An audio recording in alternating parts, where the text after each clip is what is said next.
ಸಂಸ್ಕೃತಿಯೊಳು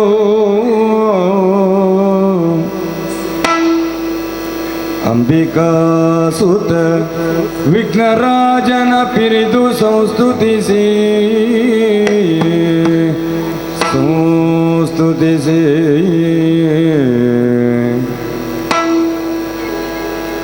ಅಂಬುನಿಧಿಯ ಕೈ ಮುಗಿದು ಅಂಬುಜಾಸನವಾಣಿಯರ ಪಾದಾಂಬುಜಗೆ ಒಡ ಮಡುದವನ್ನಿ ಬೇನಿ ಕಥಾಮೃತವ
ಸೇರಿದ್ದಾಳೆ.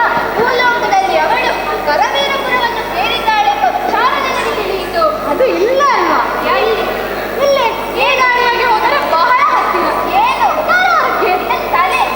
ಕರವೀರಪುರ. ಅದಕ್ಕಾಗಿ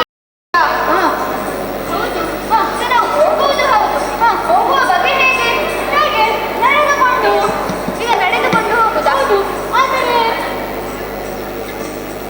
ಬೇಟೆಗೆ ಹೋದದ್ದು ಈಗ ನಾನು ಮೊದಲೇ ಹೇಳಲಿಲ್ಲ ಅಲ್ವಾ? ನಾವು ಮೃಗದ ಬೇಟೆಗೆ ಹೋದದ್ದಲ್ಲ, ವಿರೂಪಾಕ್ಷಿಯ ಬೇಟೆಗೆ ಹೊರಟವರು. ಈಗ ಹೇಳಿದ್ದು ವಿರೂಪಾಕ್ಷಿಯ ಬೇಟೆಗೆ ಹೊರಟದ್ದು ನಾವು. ಹೌದೇ? ಇರಲಿ. ಅದೀಗ ನಾವು ಹೋಗುದು ಹೌದು. ಹೇಗೆ ಹೋಗುವುದು? ನಡೆದುಕೊಂಡು. ಹೇಗೆ ಹೋಗುವುದು ಗೊತ್ತೇ? ಅದೇ ನೋಡು.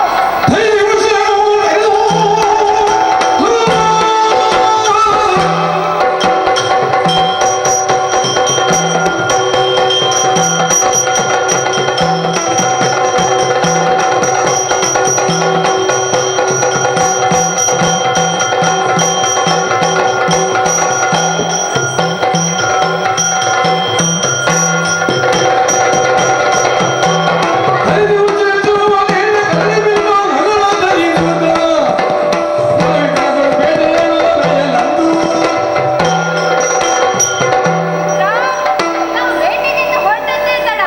ಅದು ನೋಡು. ಮೇಲಿಂದ ಉಚ್ಚೈಶ್ರವಸ್ಸು. ಅದ್ಯಾರು? ಉಚ್ಚ ಇದ್ದದ್ದು? ನನ್ನ ತಲೆ. ಹಾಗಲ್ಲ. ಉಚ್ಚೈಶ್ರವಸ್ಸು. ಹಾಗೆ ದೇವೇಂದ್ರನ ಬಿಳಿಯ ಕುದುರೆ. ಹೌದೇ? ಹೌದು. ಹಾಗೆ ನಾವು ಹಾಗೆ ಬರುದು. ಇದು ಮೋಸ. ನನಗೆ ಕಳಿಸಿದರೆ ನಿನಗೆ ಕಳಿಸಿದ ಹಾಗೆಲ್ಲವೇನು? ಇರಲಿ, ಇದು ಬಿಡು. ನಾನು ಕುದುರೆಯನ್ನು ಏರಿ ಹೋಗುತ್ತೇನೆ. ನೀನು ಹೇಳಿ ಬರುತ್ತಿ? ನಾನು ಕುದುರೆ ಬಾಲ ಹಿಡಿದು ಬರುತ್ತೇನೆ. ಬೇಕಾದರೆ ಬಂದು ಕುಡಿಯುವ.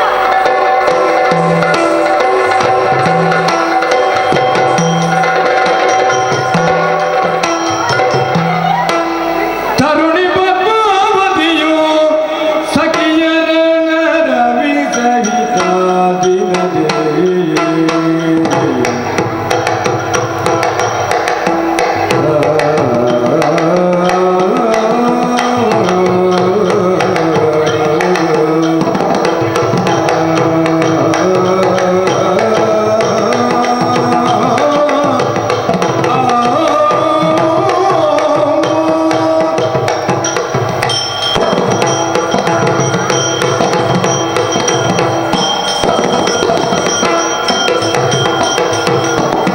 ತರುಣಿ ಪದ್ಮಾವತಿಯು ಸಖಿಯರ ನರವಿ ಸಹಿತ ದಿನದೇ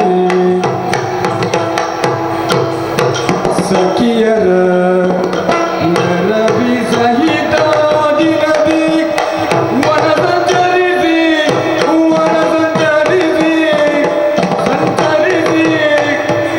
ಸುಮಗಣ ಕೊಯ್ಮೆಯನುತ ಸುಮಗಣ ಕೊಯ್ಮೆಯನುತ ಸುಮಗಳ ಕೊಯ್ವೆ ಕೊಯ್ವೆ ಸುಮಗಳ ಕೊಯ್ವೆ ಸುಮಗಳ ಕೊಯ್ವೆ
ಸುಖವನ್ನು ಅನುಭವಿಸುವುದಕ್ಕಾಗಿ ನಾನು ಹುಟ್ಟಿದ್ದೇನೆಂದು ನನಗನ್ನಿಸುತ್ತದೆ. ಯಾಕೆ ನನ್ನಪ್ಪನಿಗೆ ನನ್ನಪ್ಪ ಆಕಾಶರಾಯ ಅವರಿಗೆ ಬಹಳ ಕಾಲ ಮಕ್ಕಳೇ ಇಲ್ಲದ ಕೊರಗಿದ ವೇಳೆಗೆ ಪುತ್ರ ಕಾಮೇಷ್ಟಿಯಾಗದ ಫಲರೂಪವಾಗಿ ನಾನು ಹುಟ್ಟಿದ್ದೇನಂತೆ. ಪತ್ರದಲ್ಲಿ ಸುಂದರ ಹೆಣ್ಣುಮಗುವಾಗಿ ಕಾಣಿಸಿದಾಗ ನನ್ನಮ್ಮ ಧರಣಿ ದೇವಿ ಹಸುಕೋಸುವಿನಂತಾಡಿದಳಂತೆ. ಪ್ರೀತಿಯಿಂದ ಸಾಕಿ ಬೆಳೆಸಿದ ನನ್ನಪ್ಪ ನನಗೆ ಪ್ರೀತಿಯಿಂದ ಪದ್ಮಾವತಿ ಅಂತ ಹೆಸರನ್ನಿರಿಸಿದ್ದಾರೆ. ಇಂದು ಕೂಡ ಹಾಗೆ ಅವರನ್ನೇ ಭೇಟಿಯಾಗಿ ವನವಿಹಾರ ಶರಕೇಳಿ ಹೋಗಿ ಬರಬೇಕೆಂದು ಅಪ್ಪಣೆಯನ್ನು ಪಡೆದು ಬಂದಿದ್ದೇನೆ. ಆದ್ರೆ ನಾನೊಬ್ಬಳೇ ವನವಿಹಾರವನ್ನು ಮಾಡಲಿಕ್ಕೆ ಸಾಧ್ಯವೇ? ಜೊತೆಯಲ್ಲಿ ಯಾರಾದ್ರೂ ಬೇಕಲ್ವೇ? ಹಾಗಾಗಿ ಸಖಿಯರನ್ನೇ ಕರೆಯುತ್ತೇನಂತೆ. ಅಯ್ಯೋ ಸಖಿಯರೇ, ಎಲ್ಲಿದ್ದೀರಿ? ಬೇಗ ಬನ್ನಿ ಬನ್ನಿ ಬನ್ನಿ ಬನ್ನಿ ಬನ್ನಿ ಬನ್ನಿ. ಏನಂತ ಸಖಿಯರೇ? ಸಖಿಯರೆಲ್ಲ ಬನ್ನಿರಿಂದು ಒದಗೆ ಹೋಗುವ ಆದಿತ್ಯ ಒದಗೆ ಹೋಗುವ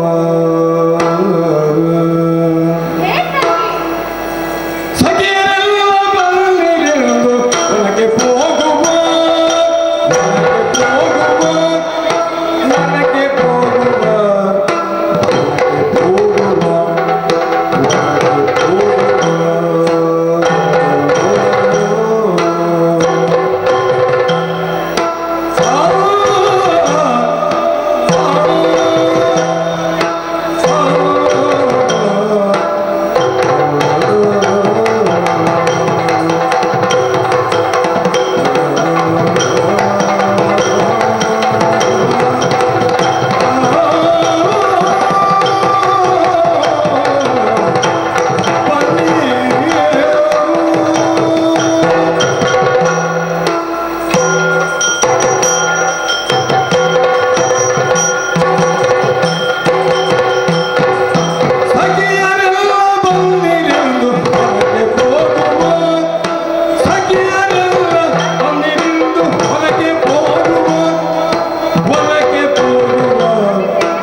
ಪರ್ವತಕ್ಕೆ ಹೋಗುವ.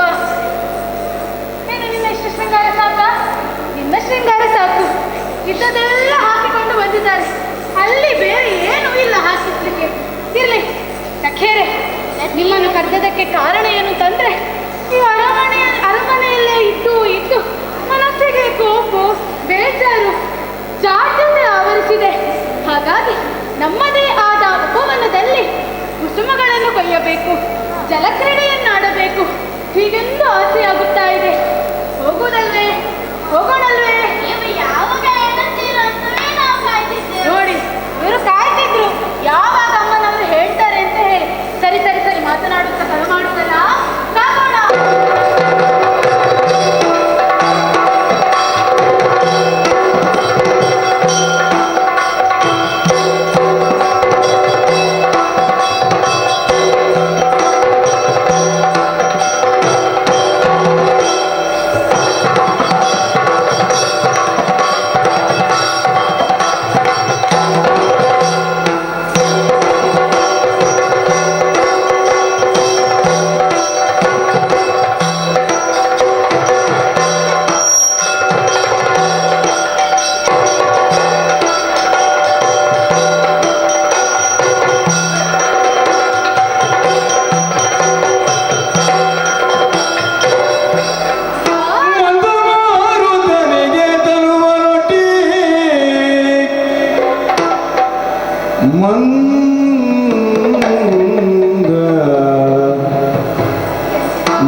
ರಮ್ಯಾದ್ಭುತ.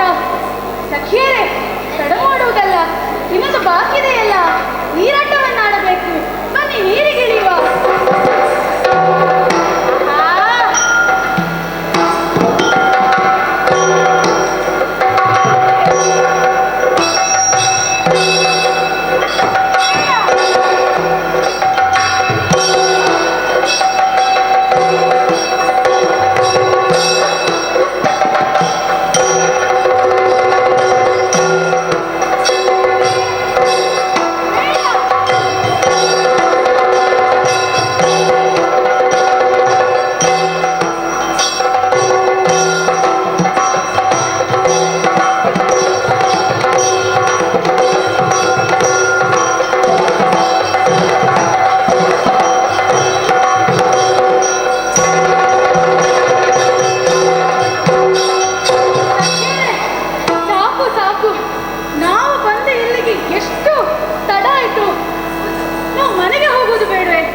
ಹಾಗಾಗಿ ತಡ ಮಾಡುವುದಲ್ಲ. ನಮ್ಮ ವನದಲ್ಲಿ ಹಲವು ಬಗೆಯ ಕುಸುಮಗಳಿವೆ. ಆ ಕುಸುಮಗಳನ್ನು ಕೊಯ್ದು ಮಾಲೆಯನ್ನು ಮಾಡಿ ತನಗೆ ಮುಗಿಯಬೇಕೆಂದು ನನಗೆ ಆಸೆ. ಹಾಗಾಗಿ ಮಾಲೆ ಮಾಡಬೇಕು. ಹೌದು, ಹೇ ಸಖಿ, ನಿನಗೆ ಮಾಲೆ ಮಾಡಿಗೆ ಬರ್ತದ?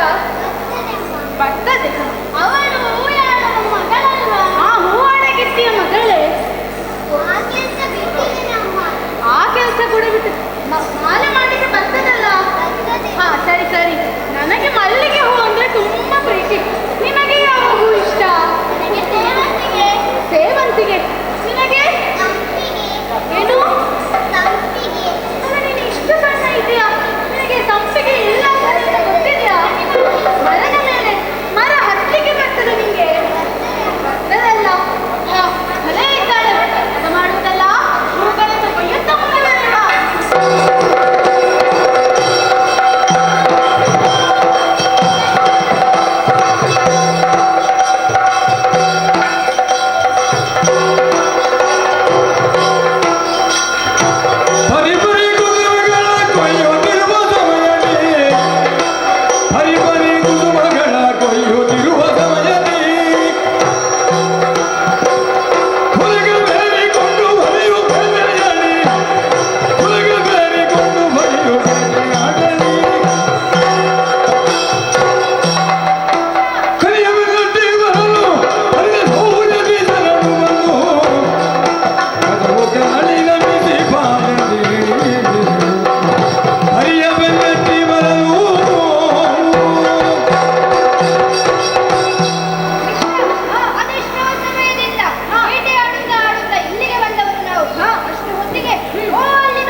ಕಾಣೋದೆಲ್ಲ ಕೌತುಕವನ್ನು ಸದಿಯನ ಅಕ್ಷರ ಜಾಣ ಪದ್ಮಾವತಿಗೆ ತೋರಿ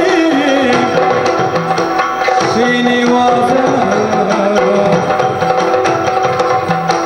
ಏನಾಲಯನೆ ನೋಡು ತುರಗ ಏರಿ ಬರುವನ ಏನು ಸೌನೋದನ ಮಮರಗದಿ ಸಬರನು ಕಾಣೋದೆಲ್ಲ ಕೌತುಕವನ್ನು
ಮರ ನಮ್ಮದು, ಈ ಬಳ್ಳಿ ನಮ್ಮದು, ಆ ಮರ ನಮ್ಮದು. ನೀನು ಮಾತ್ರ ಸಾಕಾ ಬೇಕಾ? ಸಾಕು. ಈ ವನ ನಮ್ಮವನ, ಆದ್ದರಿಂದ ನಿಮಗೆ ಇಲ್ಲಿ ಪ್ರವೇಶ ಇಲ್ಲ. ಇಲ್ಲಿಗೆ ಬಂದಂತ ಕಾರಣ ಏನು? ಬೇಗ ಇಲ್ಲಿಂದ ಹೋದರೆ ಹೋಗಿ. ಬಂದ ಕಾರ್ಯ ಪೂರ್ಣವಾಗದೆ, ಬಂದ ಕಾರ್ಯ ಪೂರ್ಣವಾಗದೆ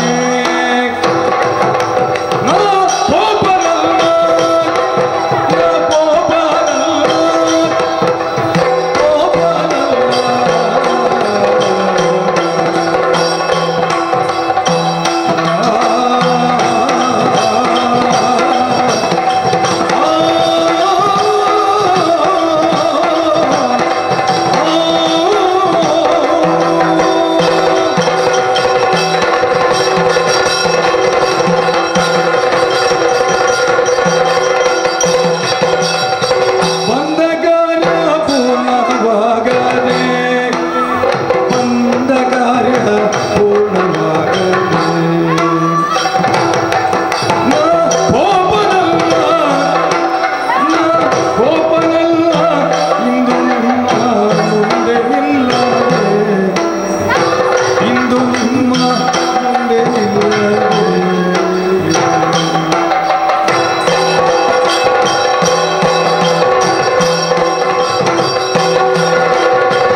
ಊಟದ ಸಮಸ್ಯೆ ಇನ್ನೂ ಸಹ ಮುಗಿಲಿಲ್ವಾ? ಇಲ್ಲ, ಅದು ನಾಲ್ಕು ಹೇಳಿ. ಗೆಳೆಯ, ನೀನು ಅಲ್ಲೇ ಹೇಳುವಾಗ ನನಗೆ ಜೋರು ಬಾರಿ ಕೆಟ್ಟದ್ದು ಗೆಳೆಯ. ನೀನು ಕೂತ್ಕೊಳ್ಳಿ.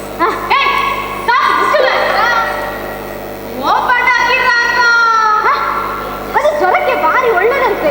ಯಾವುದು? ಯಾವುದು? ಕಿರದ ಗಟ್ಟಿ ನಿನಗೆ ಹೇಳಿದ್ದು ಹಾಗಲ್ಲ. ಮತ್ತೆ ಕಾಡಬೇಡ.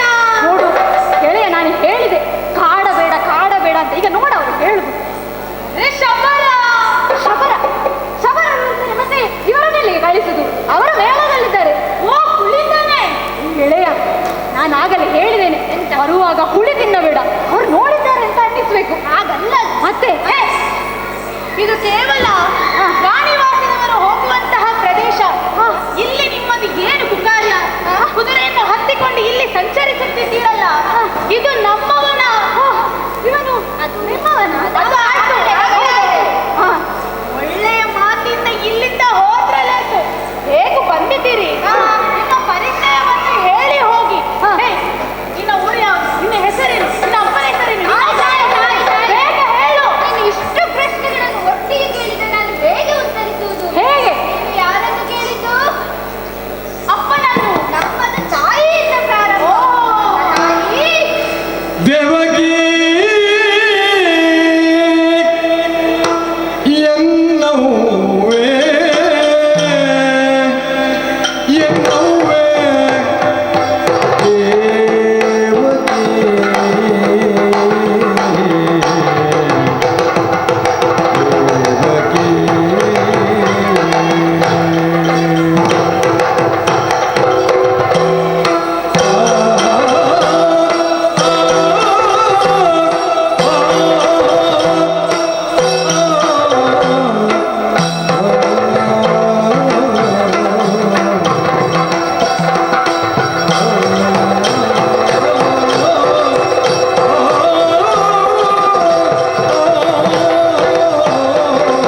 ನಿನ್ನೆಡೆಗೆ ಬಂದೆ ನಿನ್ನೆಡೆಗೆ ಬಂದೆ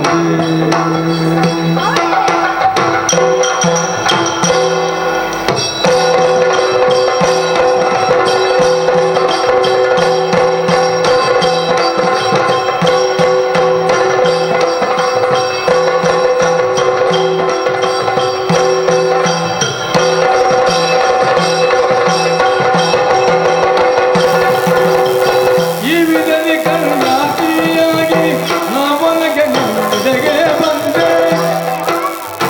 ಭವಕಿ ನೀನಾರು ಜನುಮದ ಭವಕಿ ನೀನಾರು ಜನುಮದ ಸಾವಧಾನದಿಂದ ಬೇಡು ಸಾವಧಾನದಿಂದ ಬೇಡು ಸಾವಧಾನದಿಂದ ಬೇಡು ಸಾವಧಾನದಿಂದ ಬೇಡು ಭವಕ್ಕೆ ನೀನಾರು ನವರದಿಂದ ಬೇಡು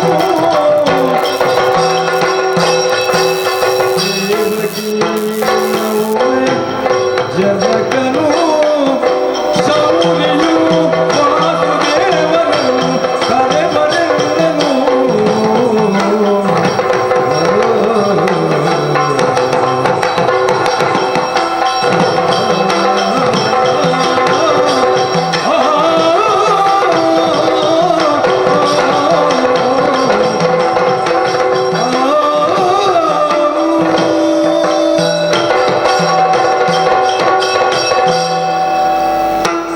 ನನ್ನ ತಾಯಿಯನ್ನು ಕೇಳಿದಲ್ಲ.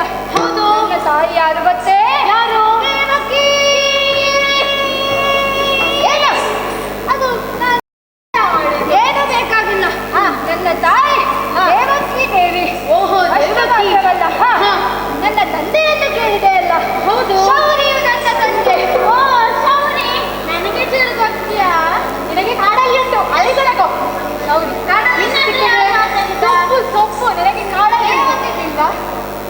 ಈಗ ನಿನ್ನ ತಂದೆ? ನನ್ನ ತಂದೆ ಶೌರಿ. ಚೌರಿ ಅಲ್ಲ ಮಾರೈತಿ, ಶೌರಿ. ಅವಳಿಗೆ ಸರಿಯಾಗಿ ಹೇಳು. ಅವಳಿಗೆ ಕಿವಿ ಕೇಳಿಸಲಿಲ್ವಾ ಅಂತ? ಅವಳಿಗೆ ಕೇಳಿಸ್ತದೆ. ಆಗ ನನಗೆ ಕಲಿಸಿಕೊಳ್ಳಿಲ್ಲ. ಅದು ಬಿಡೋಣ. ಮತ್ತೇನು ಕೇಳಿದೆ? ನನ್ನ ನಾಮಧೇಯ. ಹೌದು, ಹೆಸರೇನು? ಪ್ರಪಂಚದಲ್ಲಿ ನನ್ನನ್ನು ಹಲವು ನಾಮಗಳಿಂದ ಕರೆಯುತ್ತಾರೆ. ನಿಮಗೆ ಹಾಗಾದ್ರೆ ತುಂಬಾ ಹೆಸರಿದೆ. ಹಲವು ಹೆಸರಿದೆ ಅವನಿಗೆ. ಶ್ರೀನಿವಾಸನೇ. ಶ್ರೀನಿವಾಸ. ಅದೇ ಅದೇ. 8 ರಮಣ. ಅದ್ಯಾರ? ವೆಂಕಟರಮಣ. ಅದೇ ಅದೇ. ಆಮೇಲೆ ಕಾಸಿನವ. ಕೇಶವ. ಅದೇ. ಆಮೇಲೆ ಹಾ, ಮತ್ತೆ ನನ್ನ ಜಗದಲ್ಲಿ ವಾಸುದೇವ ಎಂದು ಕೂಡ ಕರೆಯುತ್ತಾರೆ. ಹಾಗಾದ್ರೆ ನಿನ್ನ ಹೆಸರು ವಾಸುದೇವ. ಹೌದು. ಅವನ ಹೆಸರು? ನನ್ನ ಹೆಸರು ಯೇಸುದೇವ. ಹೌದು. ಏನೋ ವಿಚಾರ ಅರ್ಥ ಆಗ್ಲಿಲ್ವಾ? ಇಲ್ಲ. ಇವನು ನನ್ನ ಗೆಳೆಯ ದೂರದಲ್ಲಿ ಇರುವಾಗ ಇವನನ್ನು ನಾನು ಸುದೇವ ಎಂದು ಕರೆಯುತ್ತೇನೆ. ಹಾಗಾಗಿ ಇವನ ಹೆಸರು ಸುದೇವ ಎಂಬುದಾಗಿ. ಸುದೇವ. ಹಾಗೆ ಇದು ಏಕದೇವ ಆದದ್ದು. ಏಕದೇವ ಏಕದೇವ ಅಂತ ಹೇಳಿ ಕರ್ತು ಹಾಗೆ ಹಾಗೆಯೇ ಈಗ ನೀನು ನನ್ನನ್ನು ಪರಿಚಯಿಸಿಕೊಂಡೇ ಅಲ್ಲ. ಈಗ ನೀನು ಹೇಳು, ನೀನು ಯಾರು?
ನಮ್ಮಲ್ಲಿ ತಂದೆಯಿಂದ ಪ್ರಾರಂಭ. ಹಾಗೆ ಹಾಗೆ. ಈಗ ಹಾ. ನನ್ನ ಪರಿಚಯ ಬೇಕು ನಿನಗೆ. ಹೌದು. ನಾನು ಕೆಲವೊಂದು ಪ್ರಶ್ನೆಗಳನ್ನು ಕೇಳ್ತೇನೆ. ಪ್ರಶ್ನೆಯ ಅದಕ್ಕೆ ನೀನು ಪರ್ಯಾಯ ಪದ ಹೇಳಿದ್ರೆ ಸಾಕು. ಅಷ್ಟೇ ಅಷ್ಟೇ ಹಾ, ಅಷ್ಟೇ. ಆಯ್ತು. ಅಪ್ಪ ಅಪ್ಪ ಅಪ್ಪ ನಮಸ್ಕಾರ. ಅಯ್ಯೋ, ಇಷ್ಟು ಸಣ್ಣ ವಯಸ್ಸಲ್ಲಿ ಇವಳು ತನ್ನ ತಂದೆಯನ್ನು ಕಳೆದುಕೊಂಡಿದ್ದಾಳೆ. ಅಯ್ಯೋ, ಯಾಕೆ ಬಿಟ್ಟು ಹೋದಿರಿ ಈ ಚಿಕ್ಕ ವಯಸ್ಸಿನ ಮಗಳನ್ನು? ಏನದ ಸಮ್ಮತ? ಮತ್ತೆ ಯಾರು ದೊಡ್ಡದ್ದು? ನೀನಲ್ಲ. ಹಾಗಲ್ಲ, ಮತ್ತೆ? ಮೇಲೆ ಏನಿದೆ? ಆಕಾಶ. ಅದಕ್ಕೆ ರಾಯ ಸೇರಿಸು. ಆಕಾಶರಾಯ. ಆಕಾಶರಾಯನ ಮಗಳು ನಾನು. ಹಾಗೆ ಅವಳ ಅಪ್ಪನ ಹೆಸರು. ಇರ್ಲಿ, ನನ್ನ ತಾಯಿ. ಹಾ. ಅಮ್ಮ ಅಮ್ಮ, ಬಂಧಿಸಿಕೊಂಡಿದ್ದೇನೆ. ಅಯ್ಯೋ ಅಯ್ಯೋ, ತಾಯಿ ತಾಯಿ ಇಲ್ಲವೇ ನಿನಗೆ? ನಿನ್ನ ತಾಯಿಯನ್ನು ಇಲ್ಲೇ ಹೂತಾಕಿದ್ದಾರೆ. ಅಮ್ಮ, ನಿಮಗೆ ಇಲ್ಲಿಂದಲೇ ಒಂದು ನಮಸ್ಕಾರ. ನೀನು ಯಾರಿಗೆ ಅಶ್ವದಾರ್ಪಣ ಮಾಡುದಿಲ್ಲ? ನಿನ್ನ ತಾಯಿಗೆ ಅಲ್ಲಿ ಹೂತಾಕಿದ್ದಲ್ಲ. ಹೂತಾಕಿದ್ದವರನ್ನು ನಿನ್ನನ್ನು ಕೂಡ ಇಲ್ಲೇ ಹೂತಾಕ್ಲಿಕ್ಕುಂಟೀಗ. ನೋಡು ನೋಡು ಮಿತ್ರ, ಏನಾಯ್ತು? ಕೆಳಗೆ ಇರುವುದು ಭೂಮಿ. ಭೂಮಿಗೆ ಪರ್ಯಾಯ ಪದ ಏನು? ಧರಣಿ. ಹಾ, ಧರಣಿ ದೇವಿ ನನ್ನ ತಾಯಿ. ಹಾಗೆ. ಹೌದು. ಮತ್ತೆ ನೀನು? ನನ್ನ ಹೆಸರು ಹಾ. ಸ್ವಲ್ಪ ಜೋರಿನಲ್ಲಿ. ನಿನಗೆ ಏನು ಸ್ವರ ಬರುವುದಿಲ್ಲ? ಪದ್ಮಾವತಿ.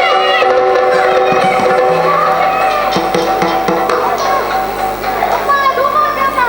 ಕಾಪಾಡ್ಬೇಕಮ್ಮ, ನನಗೆ ಗೊತ್ತಾಯ್ತು. 3 ವರ್ಷ ಆಯ್ತು ಕೋಲ ಕೊಟ್ಟು. ತಪ್ಪಾಯ್ತು, ಎಂತ ಮಾಡು? ಕುಟುಂಬದವರೆಲ್ಲ ಸೇರೋದೇ ಇಲ್ಲ. ಈ ಸಲ ಸೇರಿ ಒಟ್ಟಿಗೆ ಹೋಗುದು. ಇವತ್ತು ಹರಕೆ ಬಾಕಿ ಉಂಟಾ ಅಂತ? ನಿನಗೆ ಯಾವುದನ್ನು ಹರಕೆ ಬಾಕಿ? ಮತ್ತೆ ಕುಟುಂಬಕ್ಕೆ ಹೋಗದಿದ್ರೆ ಹೀಗೆ ಆಗುದು. ಅಲ್ಲ, ಈಗ ಮತ್ತೆ ವರ್ಷಕ್ಕೊಮ್ಮೆ ಕುಟುಂಬಕ್ಕೆ ಹೋಗ್ಬೇಕು.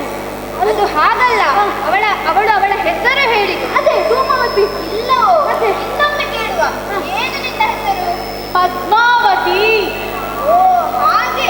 ಪದ್ಮದಿಂದ ಹುಟ್ಟಿದವಳು ಪದ್ಮಾವತಿ ನಾನು. ಓಹೋ, ಪದ್ದು. ಹಾ, ಈಗ ನನ್ನ ಪರಿಚಯ ಆಯ್ತು, ನಿನ್ನ ಪರಿಚಯ ಆಯ್ತು. ನಮ್ಮ ಕೆಲಸ ಮುಗಿಯಿತಲ್ಲ, ಇನ್ನು ಏನು ಕೆಲಸ ಇಲ್ಲ. ಹೋಗಿ ಬೇಗ ಹೋಗಿ ಹೋಗಿ. ಕೋಪಿಸದಿರು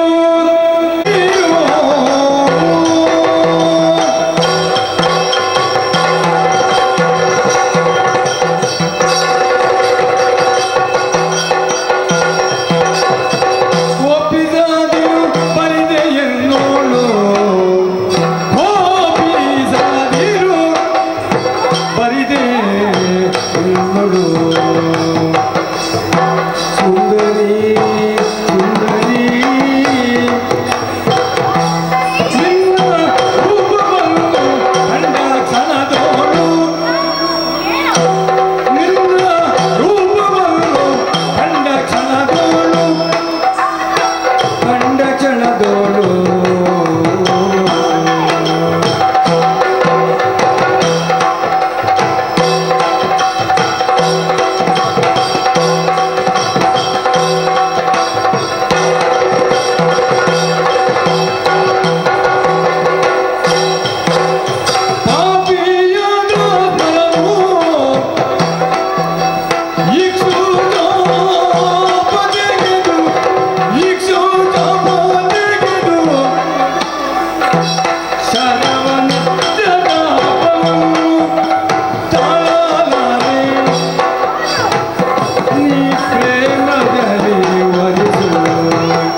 ನಿನ್ನನ್ನು ಕಂಡಾಕ್ಷಣದಿಂದ ನಿನ್ನನ್ನೇ ನೋಡಬೇಕು, ನಿನ್ನ ಜೊತೆಯೇ ಇರಬೇಕೆಂದು ನನಗೆ ಅನಿಸುತ್ತಾ ಉಂಟು. ಹಾಗಾಗಿ ನನ್ನಲ್ಲಿ ಸಿಟ್ಟನ್ನು ಮಾಡದೆ ನನ್ನನ್ನು ವಹಿಸುವೆಯಾ?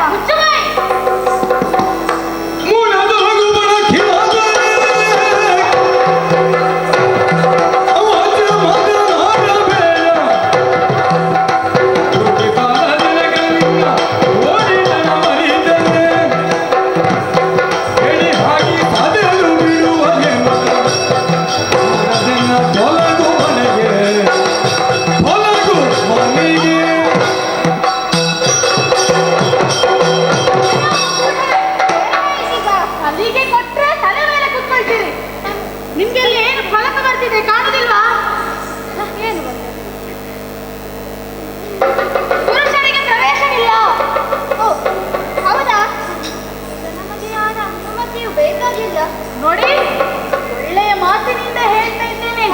ತಲೆಗೆ ಕೊಟ್ಟರೆ ತಲೆ ಮೇಲೆ ಕೂತ್ಕೊಂಡು ಹೊರಿಸ್ತೇನೆ. ನಿನ್ನನ್ನು ನೋಡ್ಲೇಬೇಕು, ನೋಡ್ತಾನೆ ಇರಬೇಕು. ಹೌದು, ನೋಡು, ನಾನು ಅಪ್ಪನಲ್ಲಿ ಹೇಳುತ್ತೇನೆ. ನಿನ್ನ ಅಪ್ಪ ದೊಡ್ಡ ಜನವ? ನನ್ನಪ್ಪ ದೊಡ್ಡ ಜನವೇ. ಒಬ್ಬ ನಿಮ್ಮ ಕೈಗಳಿಗೆ ಬೇಡಿ ಹಾಕ್ತಿಲ್ಲ. ಚಿನ್ನ ನನ್ನ ಕೈಗೆಬೇಕು. ಕೈಗೆ ಬೇಡಿ ಸರಪಳಿ ಚಿನ್ನ ಹಾಗೆಯಾ? ಹಾ, ನಮಗಿಬ್ಬರಿಗೆ ಸೇರಿಸಿ ಹಾಕ್ತಾರಾ? ಸೇರಿಸಿ ಹಾಕ್ತಾರೆ. ನಿಮ್ಮನ್ನು ಕತ್ತಲೆ ಕೋಣೆಯಲ್ಲಿ ನಿಲ್ಲಿಸಿಕೊಂಡು ಇದು ನನ್ನನ್ನು ನಿನ್ನನ್ನು ಒಟ್ಟಿಗೆ ಹಾಕುದ ಕತ್ತಲೆ. ಒಳ್ಳೆಯ ಮಾತಿನಿಂದ ಇಲ್ಲಿಂದ ಹೋದ್ರಲ್ಲೇ ಇತ್ತು. ಯಾರು? ನಾವು? ಹಾ, ನಾವು ಹೋಗುವುದಿಲ್ಲ. ಹೋಗುದಿಲ್ಲ. ಮುಖ್ಯರೇ, ಏನು ನೋಡುತ್ತಿದ್ದೀರಿ? ಕಲ್ಲುಗಳನ್ನು ಹೆಕ್ಕಿ ಹೊಟ್ಟೆ ಹಿಡ್ಕೊಂಡು ಹೊಡೆಯಿರಿ.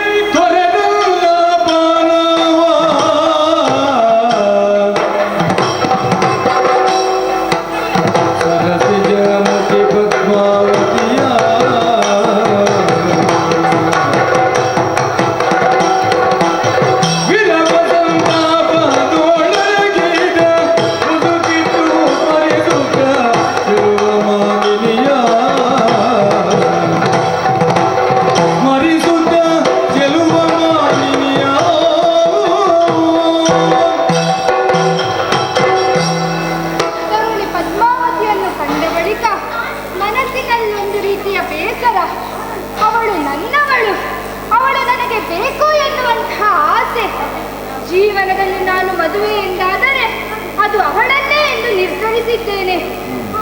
ಆದರೆ ನಾನು ಈ ವಿಚಾರವನ್ನು ಅಮ್ಮನಿಗೆ ತಿಳಿಸಬೇಕಲ್ಲ. ನಾನಾಗಿಯೇ ಹೋಗಿ ಹೇಳುವುದು ಸರಿಯಲ್ಲ, ಅವಳಾಗಿಯೇ ಬಂದು ಕೇಳಬೇಕು.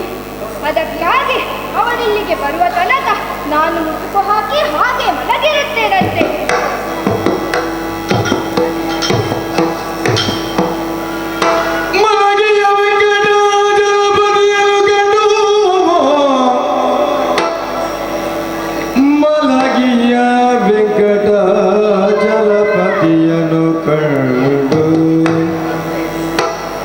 ಕಳೆದು ಕೌತುಕ ಕೇಳಿದಳು,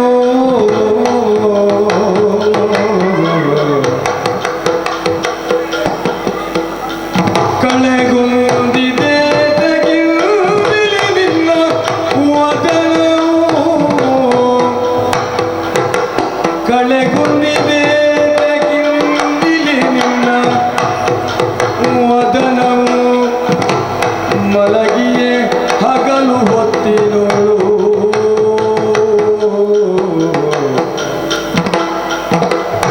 ಮಲಗಿಯೇ ಹಗಲು ಹೊತ್ತಿನೋಳು, ಮಗನೇ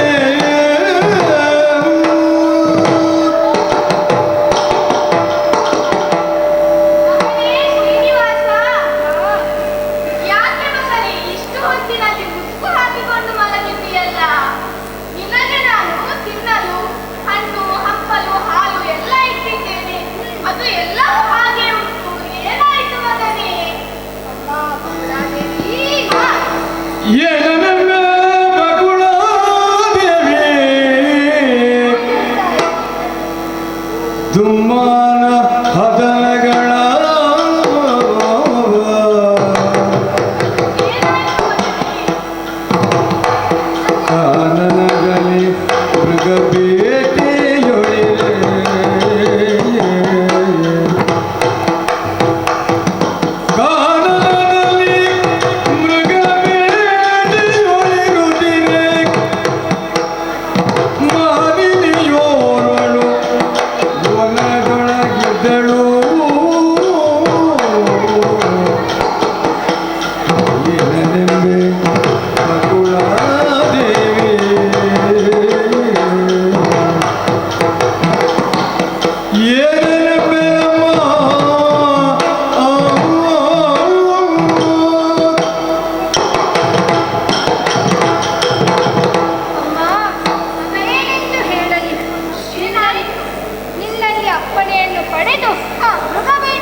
ಪದ್ಮಾವತಿ ಎಂದು.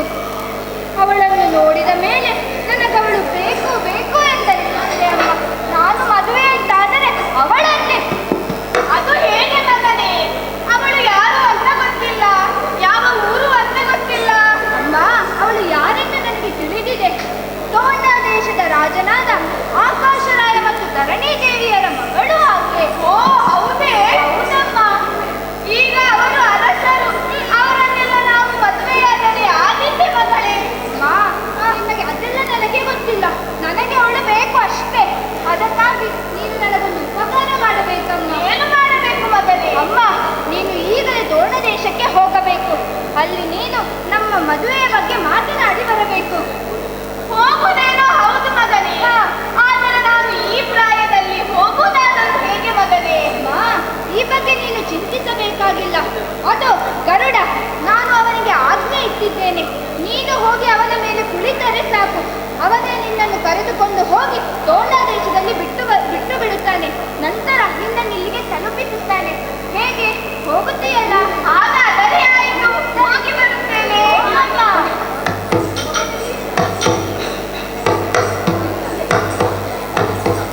ತಾಯಿಯಾದ ಬಕುಳೆಯನ್ನು ತೋಂಡ ದೇಶಕ್ಕೆ ಕಳುಹಿಸಿ ಆಯಿತು. ಆದರೆ ಆಕೆ ಒಬ್ಬಳಿಂದ ಈ ಕೆಲಸ ಆಗುವುದು ಕಷ್ಟ ಸಾಧ್ಯ.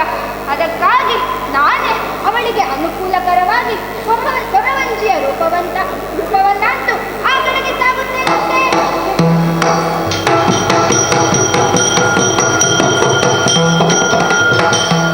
ಕನ್ನಡ ನಾಡಿನ ಕೊರವಂಜಿ ನಾನಮ್ಮ, ಹಣಿಯ ಹೇಳಲು ಬಂದೆ ಕಾಣಮ್ಮ.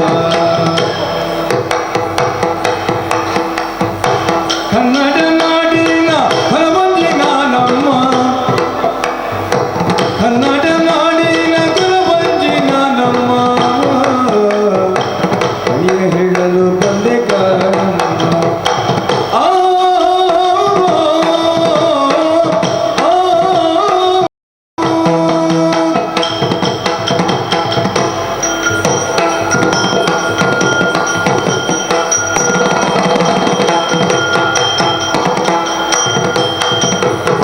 ಕನ್ನಡ ನಾಡಿನ ಕೊರವಂಜಿ ನಾನಮ್ಮ, ಹಣಿಯ ಹೇಳಲು ಬಂದೆ ಕಾಣಮ್ಮ, ಕಣಿಯ ಹೇಳಲು ಬಂದೆ ಕಾಣಮ್ಮ, ಕಣಿಯ ಹೇಳಲು ಬಂದೆ ಕಾಣಮ್ಮ, ಕಣಿಯ ಹೇಳಲು ಬಂದೆ ಕಾಣಮ್ಮ.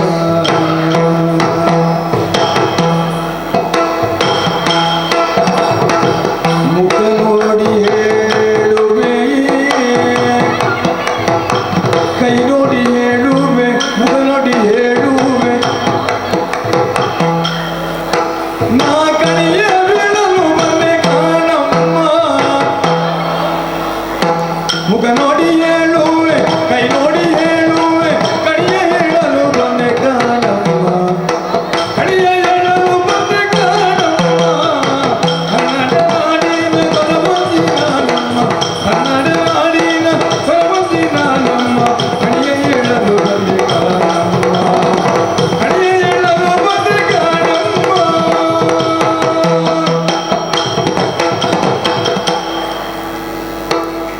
ಕಣಿ ಹೇಳ್ತೀನವ್ವ, ಕಣಿ. ಓ ಸ್ವಾಮಿ, ನನ್ನ ಪರಿಚಯ ಆಯ್ತಾ? ಗೊತ್ತಾಗಿಲ್ವಾ? ಕೊರವಂಜಿ ನಾನು. ಆದ್ರೆ ಇದು ವೇಷ ಮಾತ್ರ ಹೀಗೆ. ನಾನು ಶ್ರೀನಿವಾಸನಲ್ಲವೇ? ನಾನು ಕಣಿ ಹೇಳ್ತೇನೆ, ಕೈ ನೋಡಿ ಹೇಳ್ತೇನೆ, ಮುಖ ನೋಡಿ ಹೇಳ್ತೇನೆ, ಕಣ್ಣು ನೋಡಿ ಹೇಳ್ತೇನೆ, ಮನಸ್ಸು ನೋಡಿ ಕೂಡ ಹೇಳ್ತೇನೆ, ನಿಮ್ಮ ಕೈ ನೋಡಿ ಬೇಕಾದ್ರೂ ಹೇಳ್ತೇನೆ. ಆದ್ರೆ ನನಗೀಗಷ್ಟು ಸಮಯ ಇಲ್ಲ. ನನ್ನವೇ ತೋಂಡ ದೇಶಕ್ಕೆ ಹೋಗಿದ್ದಾರೆ. ಅವರಲ್ಲಿಗೆ ತಲುಪುವುದಕ್ಕಿಂತ ಮುಂಚಿತವಾಗಿ ನಾನು ಹೋಗಬೇಕಾಗಿದೆ. ಅದಕ್ಕಾಗಿ ಸಿಕ್ಕಿದವರಿಗೆಲ್ಲರಿಗೂ ಕಣಿ ಹೇಳುತ್ತಾ ತೆರಳುತ್ತೇನಂತೆ. ಕನ್ನಡ ನಾಡಿನ ಕೊರವಂಜಿ ನಾನಮ್ಮ, ಕಣಿಯ ಹೇಳಲು ಬಂದೆ ಕಾಣಮ್ಮ, ಕಣಿಯ ಹೇಳಲು ಬಂದೆ.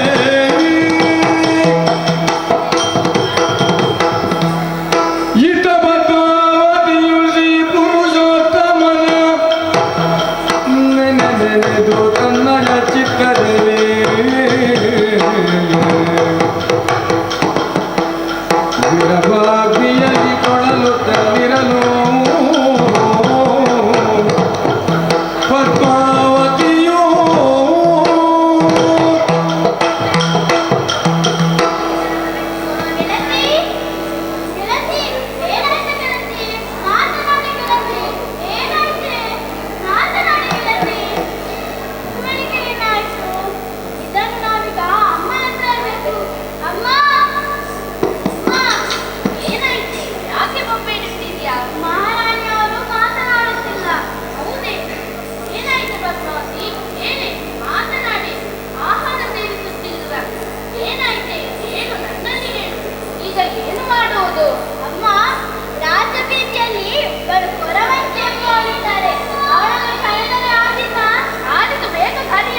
ಅದಕ್ಕೆ ಚಿಂತಿಸುವ ಅಗತ್ಯವಿಲ್ಲ. ಮಗಳನ್ನು ಶ್ರೀನಿವಾಸನಿಗೆ ಕೊಟ್ಟು ಮದುವೆ ಮಾಡ್ತೇನೆ ಅಂತ ಹೇಳಿದ್ರೆ ಇವಳ ಸಂಕಟ ಪರಿಹಾರ ಆಗ್ತದೆ. ಹೌದೇ? ಶ್ರೀನಿವಾಸನಿಗೆ ಮದುವೆ ಮಾಡಿಕೊಟ್ಟರೆ ಸರಿಯಾಗ್ತದ? ಹೌದು, ವೆಂಕಟರಮಣನಿಗೆ ಮದುವೆ ಮಾಡಿಕೊಟ್ಟರೆ ನಿಮ್ಮ ಸಂಕಟ ಪರಿಹಾರ ಆಗ್ತದೆ. ಹಾಗಾದ್ರೆ ನಮ್ಮ ಮಗಳು ಗುಣಮುಖಳಾಗಬೇಕು. ಶ್ರೀನಿವಾಸನಿಗೆ ನಮ್ಮ ಮಗಳನ್ನು ಕೊಟ್ಟು ಮದುವೆ ಮಾಡುತ್ತೇನೆ. ಅಮ್ಮ, ಏನು? ಏನಾಗಿತ್ತಮ್ಮ? ಇನ್ನು ಮೊದಲಿನ ಹಾಗೆ ಇರಲಿಲ್ಲ. ಹೌದೇ? ಹೌದು. ಇದು ಯಾರದಮ್ಮ? ಇದೇ ನನಗೆ ಕೇಳಿಸುವುದಾಗುತ್ತೆ. ಹೊರಬಂದಿ ನಾನು. ಅಮ್ಮ, ಇವರು ನಿನ್ನನ್ನು ಗುಣಪಡಿಸಿದ್ರೆ ಇವಳು. ಹೌದೇ? ಇವಳೇ ಹೊರಬಂದಿ. ಓಹೋ, ನಿನಗೆ ಮದುವೆ ಮಾಡಿಸಿರುವುದು. ಅಮ್ಮ, ನನಗೆ ಇಷ್ಟು ಬೇಗ ಮದುವೆ ಬೇಡಮ್ಮ. ಈಗಿನ ಹೆಣ್ಣು ಮಕ್ಕಳು ಹಾಗೇನೇ ಹೇಳುವುದು. ಮದುವೆ ಆದ್ಮೇಲೆ ಸುದ್ದಿ ಇರುವುದಿಲ್ಲ. ಸ್ವಾಮಿ, ಇಲ್ಲಿಗೆ ಬನ್ನಿ. ಬಂದೆ ಬಂದೆ ಬಂದೆ. ಭರಣಿ ದೇವಿ, ಹಾ, ಹಾ, ಹಾ. ನಾನು ಅಲ್ಲಿ ನೀವು ಮತ್ತೆ ಎಷ್ಟು ಬೇಕಾದ್ರೂ ಮಾತಾಡಿ. ನನ್ನನ್ನು ಕೊಡುವುದನ್ನು ಕೊಟ್ಟರೆ ನಾನು ಹೋಗ್ತಿದ್ದೆ. ಆಯ್ತು. ಅದನ್ನು ನೀನು ಈಗಲೇ ಹೇಳ್ಬೇಕಿಲ್ಲ. ನಾನು ಅಲ್ಲಿ ಧ್ಯಾನ ಮಂದಿರಕ್ಕೆ ಹೋಗಿದ್ದೆ. ಅಲ್ಲಿಂದ ಮರಳಿ ಬರುವಾಗ ನೀವು ಇಷ್ಟು ಜನ ಸೇರಿದ್ದೀರಿ. ಏನಾಯ್ತು? ಏನು ವಿಚಾರ ಹೇಳುತ್ತೀರಾ? ಇವಳು ಮೊದಲಿನ ಹಾಗೆ ಇರಲಿಲ್ಲ. ಆಹಾರ ಸೇವಿಸ್ತಾ ಇರಲಿಲ್ಲ, ಹ. ಮಾತನಾಡುತ್ತಿರಲಿಲ್ಲ. ಹ. ಆ ಹೊರಬಂದೇ ಇವಳನ್ನು ಗುಣಪಡಿಸಿದ್ದು. ಹ. ಶ್ರೀನಿವಾಸನಿಗೆ ಮದುವೆ ಮಾಡಿಕೊಟ್ಟರೆ ನಮ್ಮ ಮಗಳು ಗುಣಮುಖಳಾಗುತ್ತಾಳೆ ಎಂದು ಹೇಳಿದ್ದು ತಡ. ನಮ್ಮ ಮಗಳು ಹುಚ್ಚಳಲ್ಲವೇ? ಓ, ಹಾಗಾದರೆ ಈ ವಿಚಾರದ ಬಗ್ಗೆ ಆಮೇಲೆ ಯೋಚಿಸುವಂತೆ ಹೋಗೋಣ. ಹಾಗೆ ಆಗಲಿ.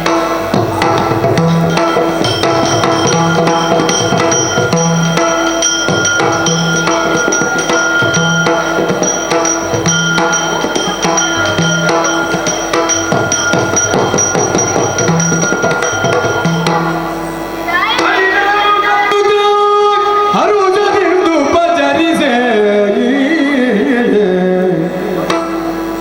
ಹರಿತರಲು ಕಾಣುತ್ತ ವರುಷದಿಂದ ಪಚರಿಸಿ ಧರಣಿದೇಯು ಬೆಸದಿದಳು ಬಂದ ಬದಲವನೊಳೆಯಬೇಕೆನ್ನೆರಲು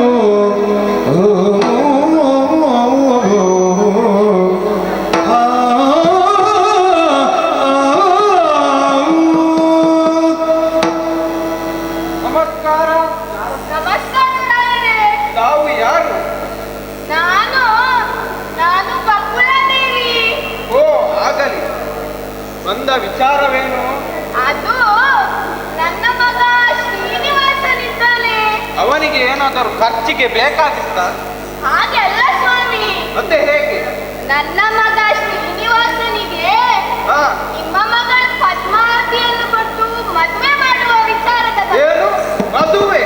ನನ್ನ ಮಗಳಿಗೆ ನಿನ್ನ ಮಗನೊಂದಿಗೆ? ಅದು ಸಾಧ್ಯವೇ ಇಲ್ಲ. ಯಾಕೆ ಸ್ವಾಮಿ?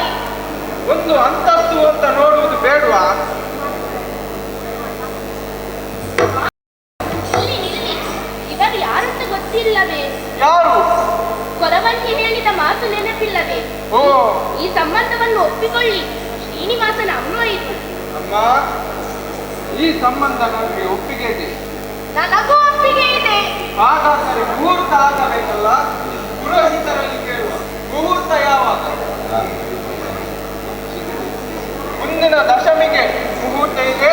ಅದರ ತಯಾರಿಯನ್ನು ಮಾಡೋಣ, ಸಾಗೋಣ ಮುಂದೆ. ಆಯ್ತಾಯ್ತು.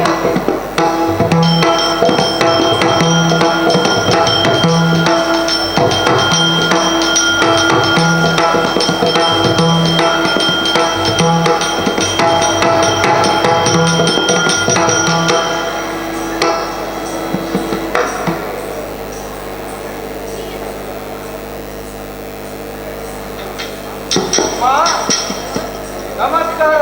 ನಮಸ್ಕಾರ. ಇಬ್ಬನಿಗರೆಲ್ಲ ಬಂದಿದ್ದಾರೆ. ಬಂದಿದ್ದಾರೆ. ಇವ ನನ್ನ ಮಗ ಶ್ರೀನಿವಾಸ.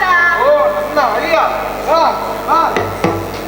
ಇದ್ದವನಿಗೆ ಅದು ಹೌದು. ಇದು ಈಗ ನಾನು ಹುಡುಗಿ ನೋಡ್ಲಿಲ್ಲವಲ್ಲ. ಓ, ಹುಡುಗಿ ನೋಡ್ಲಿಲ್ವಾಗ? ಅದಕ್ಕೆ ಒಂದು ವ್ಯವಸ್ಥೆ ಮಾಡುವ. ಏನೇ ಹುಡುಗಿಯನ್ನು ಕರ್ಕೊಂಡು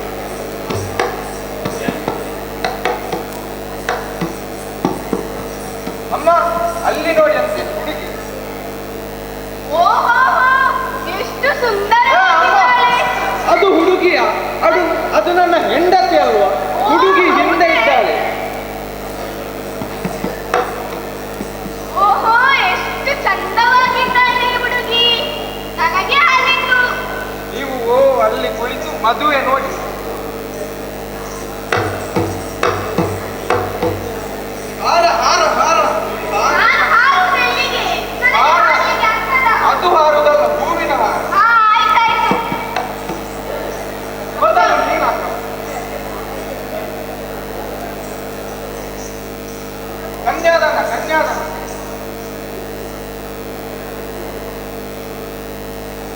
ಆರತಿ ಆರತಿ, ಬೇಗ ಬೇಗ, ಸಮಯ ಇಲ್ಲ ಸಮಯ ಇಲ್ಲ.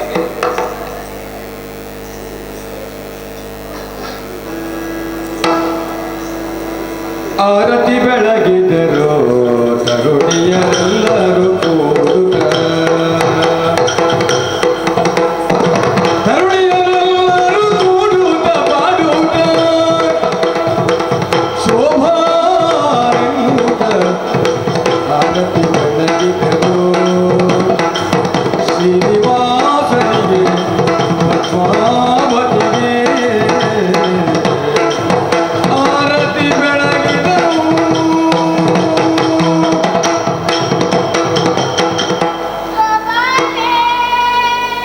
ಓ ಆಗೋ ಇತ್ತ, ಏನಾಯ್ತು?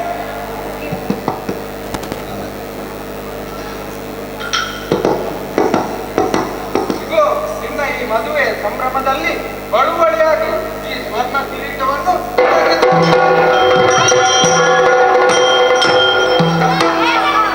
ಪ್ರೇತ ಈಗ ಹೋದ, ಆಗ ಹೋಗ್ಲಿಲ್ಲ. ಯಾರು ಅದು ಭಯಪಡಬೇಕಾದಂತಹ ಅಗತ್ಯವಿಲ್ಲ.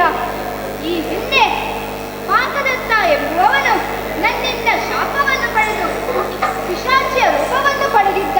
ಹ, ಈ ಶಾಪಕ್ಕೆ ವಿಮೋಚನೆ ಏನು ಎಂದು ಕೇಳಿದಾಗ ಮುಂದೊಂದು ದಿನ ನನ್ನ ಮದುವೆಯ ಸಂದರ್ಭದಲ್ಲಿ ನನ್ನ ಮಾವ ನನಗೆ ಸ್ವರ್ಣ ಕಿರೀಟವನ್ನು ಇಡುವಂತಹ ಹೊತ್ತಿನಲ್ಲಿ 6 ಗಳಿಗೆಯ ಪರ್ಯಂತ ಅಶ್ರುಧಾರೆಯನ್ನು ಸುರಿಸಿದರೆ ನಿನ್ನ ಶಾಪ ವಿಮೋಚನೆಯಾಗುತ್ತದೆ ಎಂದು ನಾನು ಅವನಿಗೆ ಹೇಳಿದ್ದೆ. ಅವನ ಪಾಪ ವಿಮೋಚನೆಯಾಗಿದೆ ಅಷ್ಟೇ, ಯಾರು ಹೆದರಬೇಕಾದ ಅಗತ್ಯವಿಲ್ಲ. ಆಯ್ತು ಮಗನ, ಆಯ್ತಾಯ್ತು. ಅಮ್ಮ, ಈ ಹಿಂದೆ ನೀನು ಯಶೋದೆಯ ರೂಪದಲ್ಲಿದ್ದಾಗ ನನ್ನ ಮದುವೆಯನ್ನು ನೋಡಬೇಕೆಂದು ಬಹಳ ಆಸೆ ಇತ್ತು. ಹೌದು ಮಗನೇ, ಇಂದು ನಿನಗೆ ನಿನ್ನ ಆಸೆ ಪೂರೈಸಿತ್ತಲ್ಲ. ಆ ಮಗನೇ ಪೂರೈಸಿತ್ತು. ಸರಿ, ನಿನ್ನ ಮನಸ್ಸಿನಲ್ಲಿ ಏನಾದರೂ ಆಸೆ ಇದ್ದರೆ ತಿಳಿಸಮ್ಮ. ಹೌದು ಮಗನೇ, ನನ್ನ ಮನಸ್ಸಲ್ಲಿ ಒಂದು ಸಣ್ಣ ಆಸೆ ಇದೆ. ಏನಮ್ಮ? ನನಗೆ ಯಾವಾಗಲೂ ನಿನ್ನ ಜೊತೆ ಇರಬೇಕೆಂದು ಒಂದು ಸಣ್ಣ ಆಸೆ ಮಗನೇ. ಅಷ್ಟೇ ತಾನೆ ತಾಯಿ, ನೀನು ದುಃಖಿಸಬೇಡ. ನಿನ್ನ ಆಸೆಯನ್ನು ನಾನು ಪೂರೈಸುತ್ತೇನೆ. ಇದು ಬಕ್ಕುಳ ಮಾಳಿಗೆಯಾಗಿ ನಿನ್ನನ್ನು ನಾನಿಂದು ಸ್ವೀಕರಿಸುತ್ತೇನೆ. ಹೀಗೆ ಬಾ ತಾಯಿ.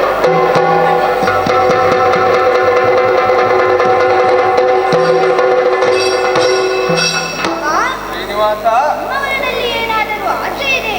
ಹೌದು, ನೀನು ಇನ್ನು ಮುಂದೆ ಇಲ್ಲಿ ನಮ್ಮ ಜೊತೆ ನೆಲೆ ನಿಂತು ನಮ್ಮನ್ನು ಬರೆಯಬೇಕೆಂದು ನನ್ನ ಮನದ ಆಸೆ. ಮಾವಯ್ಯ, ಶ್ರೀನಿವಾಸ, ನೀನೆಂದಂತೆ ಆಗುವುದಿಲ್ಲ. ಹಾ. ಯಾಕೆಂದರೆ ಮುಹೂರ್ತ ಮಾತ್ರಕ್ಕೆ ನಾನಿಲ್ಲಿ ಹುಟ್ಟಿಕೊಂಡೆ. ಹಾ. ನಾನಿನ್ನು ಮುಂದಕ್ಕೆ ಮೂರ್ತಿ ಸ್ವರೂಪಿಯಾಗಿ ಈ ಜಗತ್ತಿನಲ್ಲಿ ನೆಲೆಯಾಗಿ ಭಕ್ತರನ್ನು ಕೊರೆಯುವುದೇ ನನ್ನ ಕಾಯಕ. ಹಾ. ಹಾಗಾಗಿ ತೋಂಡಾದೇಶ ಹಾಗೂ ನಾರಾಯಣಪುರದ ನಡುವಿನಲ್ಲಿ ಶೇಷಗಿರಿಯ ತುತ್ತ ತುದಿಯಲ್ಲಿ ಹಾ. ನೀನು ನನಗೊಂದು ದೇಗುಲವನ್ನು ನಿರ್ಮಾಣ ಮಾಡಬೇಕು. ಆಗಲಿ. ಅಲ್ಲಿ ನಾನು ವೆಂಕಟರಮಣನಾಗಿ ಸಂಕಟ ಹರಣನಾಗಿ ನೆಲೆಯಾಗುತ್ತೇನೆ.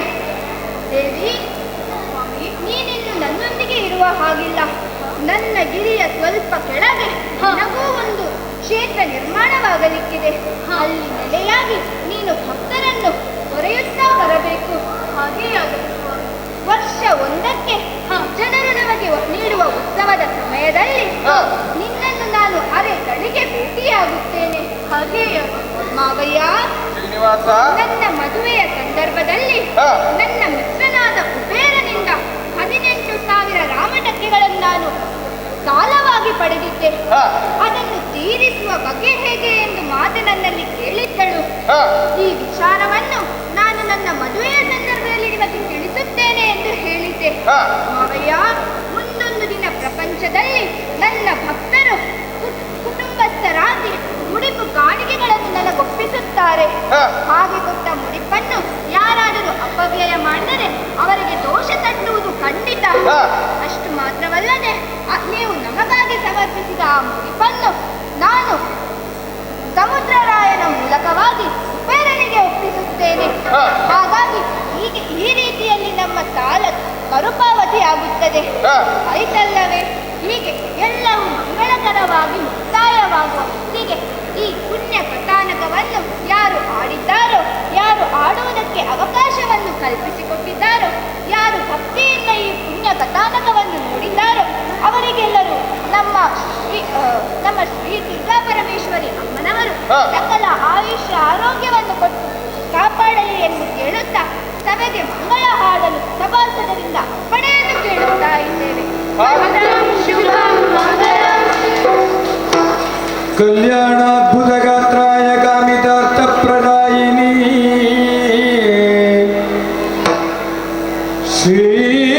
ಶ್ರೀಮದ್ವೆಂಕಟನಾಥಾಯ ಶ್ರೀನಿವಾಸಾಯ ಮಂಗಲಂ ಮಂಗಲಂ ಮಂಗಲಂ ಸರ್ವಮಂಗಲಮಾಂಗಲ್ಯೆ ಶಿವೆ ಸರ್ವಾರ್ಥ ಸಾಧಿಕೆ ಶರಣ್ಯೇ ತ್ರಯಂಬಕೆ ಗೌರಿ ನಾರಾಯಣಿ ನಮೋಸ್ತುತೆ ಮಂಗಲಂ ಮಹಾಗಣಪತಿಗೆ ಮಂಗಲಂ ದುರ್ಗಾ ಪರಮೇಶ್ವರಿಗೆ ಮಂಗಲಂ ಶ್ರೀನಿವಾಸನಿಗೆ ಮಂಗಲಂ ಮಂಗಲಂ ನೇತ್ರಯೋ